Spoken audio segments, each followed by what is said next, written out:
ಬೆಳಗಾವಿಯ ಸುವರ್ಣಸೌಧದಲ್ಲಿ ಡಿಸೆಂಬರ್ 8ರಿಂದ 10 ದಿನಗಳ ಕಾಲ ವಿಧಾನ ಮಂಡಲದ ಚಳಿಗಾಲದ ಅಧಿವೇಶನ ನಡೆಯಲಿದೆ. ಇನ್ನು ಇದಕ್ಕೆ ಸಂಬಂಧಪಟ್ಟಂತೆ ರಾಜ್ಯ ಸರ್ಕಾರ ಅಧಿಕೃತವಾಗಿ ಪ್ರಕಟಣೆಯನ್ನು ಹೊರಡಿಸಿದೆ. ಇನ್ನು ಡಿಸೆಂಬರ್ 8ರಿಂದ 19ರವರೆಗೆ ಚಳಿಗಾಲದ ಅಧಿವೇಶನ ನಡೆಯಲಿದೆ ಅಂತ ಈ ಪ್ರಕಟಣೆಯಲ್ಲಿ ತಿಳಿಸಲಾಗಿದೆ. ಇನ್ನು ಗುರುವಾರ ಸಿಎಂ ಸಿದ್ದರಾಮಯ್ಯ ನೇತೃತ್ವದಲ್ಲಿ ನಡೆದ ಸಚಿವ ಸಂಪುಟ ಸಭೆಯಲ್ಲಿ ಅಧಿವೇಶನ ಸಂಬಂಧಪಟ್ಟಂತೆ ನಿರ್ಣಯವನ್ನು ಕೈಗೊಳ್ಳಲಾಗಿತ್ತು. ಇಂದು ಚಳಿಗಾಲದ ಅಧಿವೇಶನದ ಬಗ್ಗೆ ರಾಜ್ಯ ಸರ್ಕಾರ ಅಧಿಕೃತವಾಗಿ ಪ್ರಕಟಣೆಯನ್ನು ಹೊರಡಿಸಿದೆ.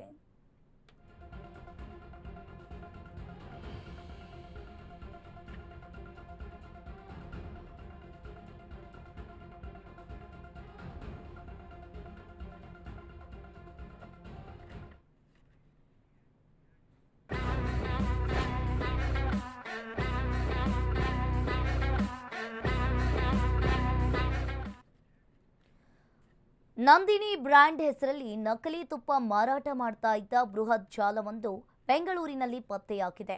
ಇನ್ನು ಸಿಸಿಬಿ ಪೊಲೀಸರು ಮತ್ತು ಕೆಎಂಎಫ್ ಜಾಗೃತ ದಳ ಜಂಟಿ ಕಾರ್ಯಾಚರಣೆಯನ್ನ ನಡೆಸಿ ಬೃಹತ್ ಜಾಲವನ್ನ ಪತ್ತೆ ಮಾಡಿದ್ದು ಕೆಎಂಎಫ್ ವಿತರಕ ಸೇರಿದಂತೆ 4ರನ್ನ ಬಂಧಿಸಿದ್ದಾರೆ. ಮಹೇಂದ್ರ, ದೀಪಕ್, ಮುನಿರಾಜು, ಅಭಿ ಅರಸು ಬಂಧಿತ ಆರೋಪಿಗಳು. ಇನ್ನು ಬಂಧಿತರಿಂದ ಒಟ್ಟು 1.26 ಕೋಟಿ ರೂಪಾಯಿ ಮೌಲ್ಯದ ವಸ್ತುವನ್ನ ಜಪ್ತಿ ಮಾಡಲಾಗಿದೆ. ಚಾಮರಾಜಪೇಟೆಯ ನಂಜಾಂಬ್ ಅಗ್ರಹಾರದಲ್ಲಿರುವ ಕೃಷ್ಣ ಎಂಟರ್ಪ್ರೈಸಸ್ ಮಾಲೀಕರಿಗೆ ಸೇರಿದ ಗೋಡೌನ್ ಹಾಗೂ ಅಂಗಡಿಗಳ ಮೇಲೆ ಸಿಸಿಬಿ ಅಧಿಕಾರಿಗಳು ದಾಳಿ ಮಾಡಿದ್ದಾರೆ. ಇನ್ನು ಈ ದಾಳಿಯ ವೇಳೆ ಒಟ್ಟು 8,136 ಲೀಟರ್ ಕಲಬೆರಕೆ ತುಪ್ಪ, 4 ವಾಹನ, ತೆಂಗು ಹಾಗೂ ಫಾರ್ಮ್ ಆಯಿಲ್, ನಕಲಿ ತುಪ್ಪ ತಯಾರು ಮಾಡುವ ಯಂತ್ರಗಳು ಸೇರಿ 1,26,95,000 ರೂಪಾಯಿ ಮೌಲ್ಯದ ವಸ್ತುಗಳನ್ನು ವಶಕ್ಕೆ ಪಡೆಯಲಾಗಿದೆ. ನಕಲಿ ತುಪ್ಪವನ್ನು ಮಾರ್ತಾ ಇದ್ದ ಕದಿಮರ ಗ್ಯಾಂಗ್ನಲ್ಲಿ ಕೆಎಂಎಫ್ ಡಿಸ್ಟ್ರಿಬ್ಯೂಟರ್ ಮಹೇಂದ್ರ ಹಾಗೂ ಪುತ್ರ ದೀಪಕ್ ಕೂಡ ಈ ನಕಲಿ ದಂಧೆಯ ರೂವಾರಿಯಾಗಿದ್ದಾರೆ. ಬೆಂಗಳೂರಿನಿಂದ ತಮಿಳುನಾಡಿಗೆ ಶುದ್ಧ ನಂದಿನಿ ತುಪ್ಪ ಪೂರೈಕೆಯನ್ನು ಮಾಡ್ತಾ ಇದ್ರು. ಇನ್ನು ಕೆಎಂಎಫ್ ಡಿಸ್ಟ್ರಿಬ್ಯೂಟರ್ ಮಹೇಂದ್ರ ಒರಿಜಿನಲ್ ತುಪ್ಪ ಖರೀದಿಸ್ತಾ ಇದ್ರು. ಇಲ್ಲಿ ಖರೀದಿಸಿದ ಒರಿಜಿನಲ್ ತುಪ್ಪ ತಮಿಳುನಾಡಿಗೆ ಕಳಿಸ್ತಾ ಇದ್ರು. ಅದನ್ನ ತಮಿಳುನಾಡಿನಲ್ಲಿ ಕಲಬೆರಕೆಯನ್ನ ಮಾಡ್ತಾ ಇದ್ರು. 1 ಲೀಟರ್ ತುಪ್ಪಕ್ಕೆ 4 ಲೀಟರ್ ನಕಲಿ ತುಪ್ಪವನ್ನ ಬೆರೆಸ್ತಾ ಇದ್ರು.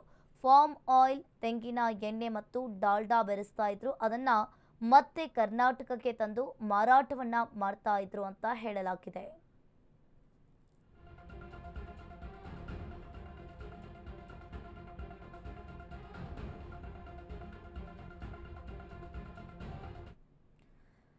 ಇನ್ನು ಇದಕ್ಕೆ ಸಂಬಂಧಪಟ್ಟಂತೆ ಕೆಎಂಎಫ್ ಎಂಡಿ ಶಿವಸ್ವಾಮಿ ಪ್ರತಿಕ್ರಿಯಿಸಿ, ಪ್ರಾಥಮಿಕ ತನಿಖೆಯಲ್ಲಿ ಬಂಧಿತ ಆರೋಪಿ ಕೆಎಂಎಫ್ ಡೀಲರ್ ಅಂತ ಗೊತ್ತಾಗಿದೆ. ಇನ್ನು ಇಲ್ಲಿ ಅಧಿಕೃತವಾಗಿ ಕೊಡ್ತಾ ಇದ್ದ ತುಪ್ಪ ತಮಿಳುನಾಡಿಗೆ ತೆಗೆದುಕೊಂಡು ಹೋಗಿ ಫಾರ್ಮ್ ಆಯಿಲ್ ಹಾಗೂ ತೆಂಗಿನ ಎಣ್ಣೆ ಮಿಕ್ಸ್ ಮಾಡ್ತಾ ಇದ್ರು ಅಂತ ಹೇಳಿದ್ದಾರೆ. ತಮಿಳುನಾಡು ಪ್ರಾಥಮಿಕ ತನಿಖೆಯಿಂದ ಗೊತ್ತಾಗಿರೋದು ಆತ ಒಬ್ಬ ಕೆಎಂಎಫ್ ನಿಂದ ಅಧಿಕೃತವಾದ ಡೀಲರ್ ಅಂತ ಹೇಳಿ ಗೊತ್ತಾಗಿದೆ. ಅದು ತನಿಖೆಯಿಂದ ಪೂರ್ಣ ಗೊತ್ತಾಗಬೇಕು. ಅಧಿಕೃತ ಡೀಲರ್ ಇಂದ ನಾವು ಏನು ತುಪ್ಪ ಕೊಡ್ತಾ ಇದ್ವಿ, ತುಪ್ಪ ತಗೊಂಡೋಗಿ ತಮಿಳುನಾಡು ಮೂಲದ ಒಂದು ಏನು ನಾವು ರೇಡ್ ಮಾಡಿದ್ದೀವಿ. ಸಿಸಿಬಿ ಪೊಲೀಸ್ ಮತ್ತು ನಾವು ಕೆಎಂಎಫ್ ಇಂಟೆಲಿಜೆನ್ಸ್ ವಿಭಾಗದಿಂದ ಜಂಟಿ ಕಾರ್ಯಾಚರಣೆ ಮಾಡಿದಾಗ ಬೆಂಗಳೂರು ಅಧಿಕೃತ ಒಬ್ಬ ಡಿಸ್ಟ್ರಿಬ್ಯೂಟರು ಅವ್ರ ಕಡೆಯಿಂದ ತುಪ್ಪ ತಗೊಂಡು ನಮ್ಮ ತುಪ್ಪವನ್ನು ಅಲ್ಲಿ ತಗೊಂಡೋಗಿ ಇದನ್ನು ಕೂಡ ಮಿಕ್ಸ್ ಮಾಡಿ, ನಾಟ್ ಓನ್ಲಿ ಗೀ ತುಪ್ಪ ಅಷ್ಟೇ ಅಲ್ಲ, ಅದರಲ್ಲಿ ಪಾಮ್ ಆಯಿಲು ಮತ್ತು ಕೋಕೋನಟ್ ಆಯಿಲು ಕೂಡ ಅದನ್ನು ಕಲಬೆರಕೆ ಮಾಡಿ ಮಾರುವಂಥ ಒಂದು ಜಾಲ ಇತ್ತು. ಆ ಜಾಲವನ್ನು ನಮ್ಮ ಸಿಸಿಬಿ ಪೊಲೀಸರು ರೇಡ್ ಮಾಡಿ ನಮ್ಮ ಎಲ್ಲ ಅಧಿಕಾರಿಗಳ ಜೊತೆ ಜಂಟಿ ಕಾರ್ಯಾಚರಣೆ ಮಾಡಿ ರೇಡ್ ಮಾಡಿದ್ರು. ಆತ ಡಿಸ್ಟ್ರಿಬ್ಯೂಟರ್ಸು ತಗೊಂಡು ಅಲ್ಲಿಂದ ತಮಿಳುನಾಡು ಮೂಲದ ವ್ಯಕ್ತಿಗಳಿಂದ ನಕಲಿ ನಂದಿನಿ ತುಪ್ಪವನ್ನು ತಗೊಂಡು ಅವನು ಇಲ್ಲಿ ಬೇರೆ ಬೇರೆ ಜನಗಳಿಗೆ ಕೊಡ್ತಾ ಇದ್ದ. ನಮ್ಮ ಅಧಿಕೃತ ಪಾರ್ಲರ್ಗಳ ಕಡೆಯಿಂದ ಮಾರಾಟ ಆಗಿಲ್ಲ. ಅದು ಕೂಡ ನಾವು ಆ ಆ್ಯಂಗಲಲ್ಲೂ ಚೆಕ್ ಮಾಡ್ತಾ ಇದ್ವಿ. ಇನ್ ಕೇಸ್ ಆ ಥರ ಇದ್ದರೆ ಅದನ್ನು ಕೂಡ